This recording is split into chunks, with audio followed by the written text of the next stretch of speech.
Olá pessoal, bom dia, boa tarde, boa noite, boa madrugada. Espero sinceramente que nesse momento que você está me assistindo esteja tudo bem com você, com sua família, para que a gente possa ter um bom momento de aprendizado sobre essa disciplina que é o Direito Ambiental. Eu sou o professor William II e nós vamos continuar o nosso assunto de princípios do direito ambiental, beleza?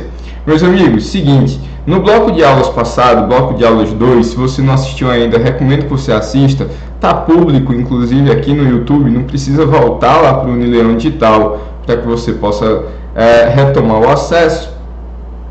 Nós catamos 4 princípios muito importantes do direito ambiental. Nessa aula, nós vamos dar sequência no assunto, falando de muitos outros. Professor, esses são todos os princípios do direito ambiental que nós temos que aprender? Não, meus amigos, não são todos. Dependendo de livro para livro, doutrinador para doutrinador, vocês vão ver que eles inclusive trazem outros princípios que reúnem mais de um. Às vezes eles não consideram que são 2, prevenção e precaução, uma coisa só. Tem autor que vai tratar 4, 5 princípios, tem autor que vai trazer 20. Tem coisas que não vai dar certo a gente falar tudo, como por exemplo a função socioambiental da propriedade. Eu peço que você dê uma olhadinha lá na disciplina de Direito Civil, principalmente lá nos artigos 1200 e, salvo engano, 16 parágrafos, principalmente parágrafo 1º, está lá a função socioambiental da propriedade. Peço que você dê uma estudada. Tem outras coisas que a gente podia abordar. Eu acabei pensando alguns daqueles que eu considero mais relevantes, mas lembrando que é um filtro feito por esse professor. Vocês vão encontrar outros princípios, inclusive que já foram cobrados ali em provas e concursos, mas sim, eu tentei filtrar aqueles que nós temos uma maior aplicabilidade prática e que a gente não tem acesso a eles em outras disciplinas. Sem mais delongas, porque o conteúdo de hoje é bastante extenso, então vamos pensar um pouco. Princípio do poluidor pagador.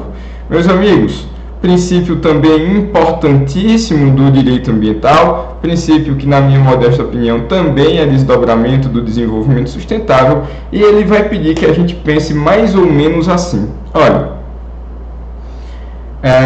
o meio ambiente é de todo mundo, mas ninguém pertence em específico, ninguém possui especificamente. Acontece que, diante da nossa evolução enquanto sociedade, enquanto espécie, nós ainda precisamos realizar algumas situações que são degradantes à qualidade do meio ambiente.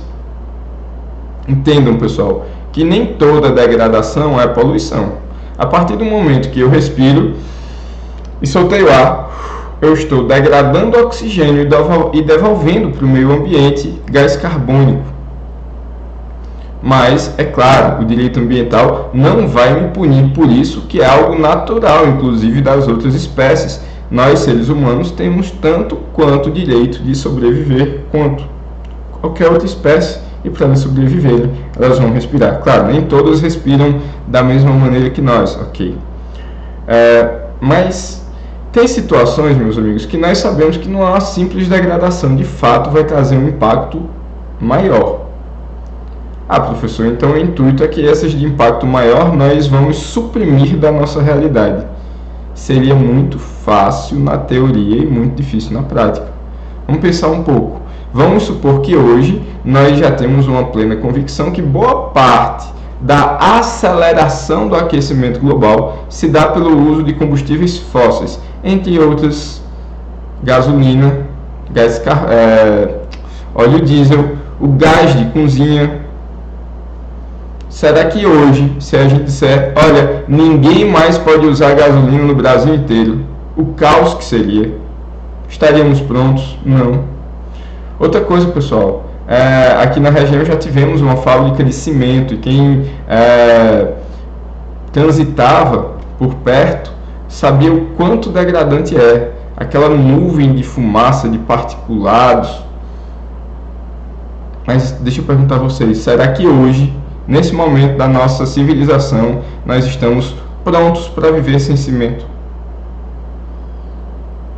Então, a gente tem que ser bem prático. Olha, o direito ambiental não está aqui para impedir o desenvolvimento humano, ele está aqui para trazer qualidade de vida para todo mundo. A gente vai aprofundar isso lá no direito ambiental constitucional.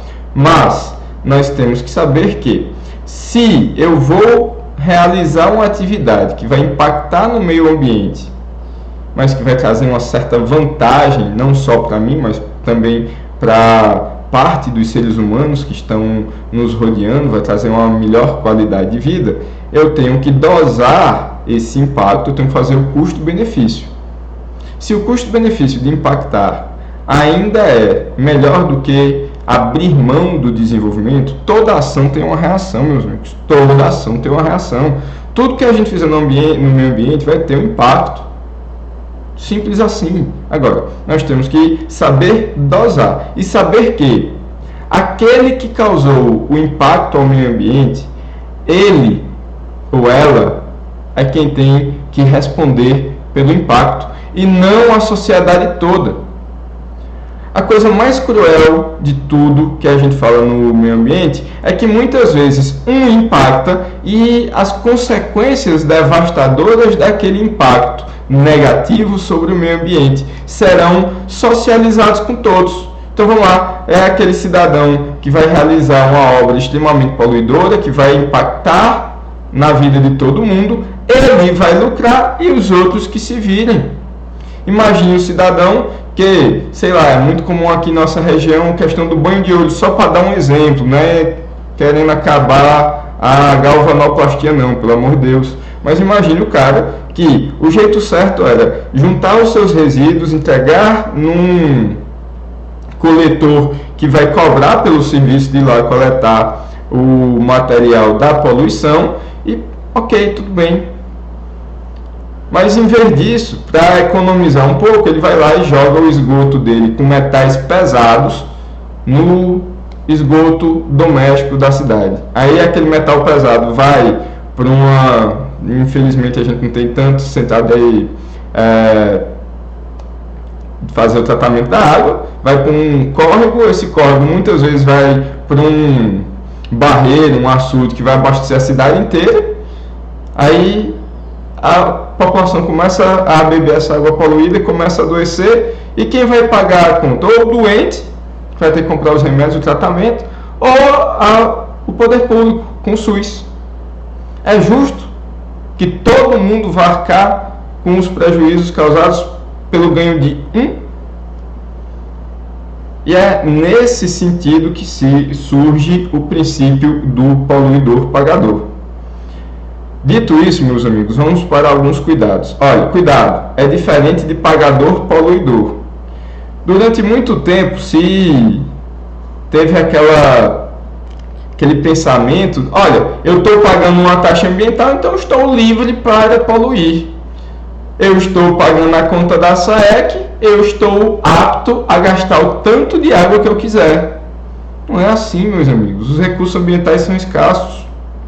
Então, não é porque você está pagando que você tem uma liberdade para poluir. Não. O princípio do poluidor pagador não dá esse direito. O princípio do poluidor pagador vai dizer o seguinte: se você causar poluição, você tem que arcar com as consequências. Deixe de socializar os prejuízos. E aí, meus amigos, é claro que a primeira vertente do princípio do poluidor pagador é inclusive chamado por alguns doutrinadores de princípio da responsabilização. Aquele que causou o dano tem o dever de repará-lo.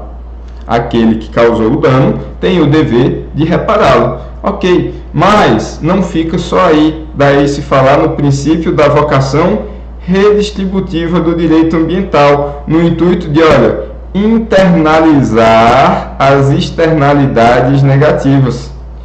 Pessoal, internalidade, externalidade é um tema que a gente estuda em economia, talvez vocês tenham visto na disciplina de tópicos de economia.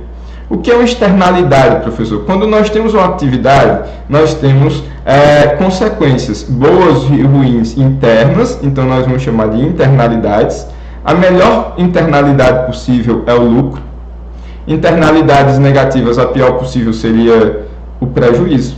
Agora, nós também temos consequências para fora da nossa atividade empresarial, para fora da nossa atividade doméstica. E aí nós falamos de externalidades. É aquilo que vai impactar positivo ou negativamente o ambiente exterior, as outras pessoas, os vizinhos, os demais, tá bom? Então, o que muito se fazia durante muito tempo era, olha, eu vou fazer uma fábrica de calça jeans, a poluição com a pintura, deixa o povo, deixa a prefeitura resolver, deixa o governo do estado resolver, a culpa não é minha, é sim. Eu vou fazer um celular, o celular tem uma bateria extremamente poluente, o que é que eu vou fazer com ela? Deixa que o povo se vire, joga no lixão, deixa poluir. Não é assim, meus amigos, não pode funcionar mais assim. A gente tem que começar a responder por aquilo que a gente causou, tá bom? Já excedi, são 11 minutos, bebe uma água e volta assim que puder, que eu estou esperando vocês. Até já!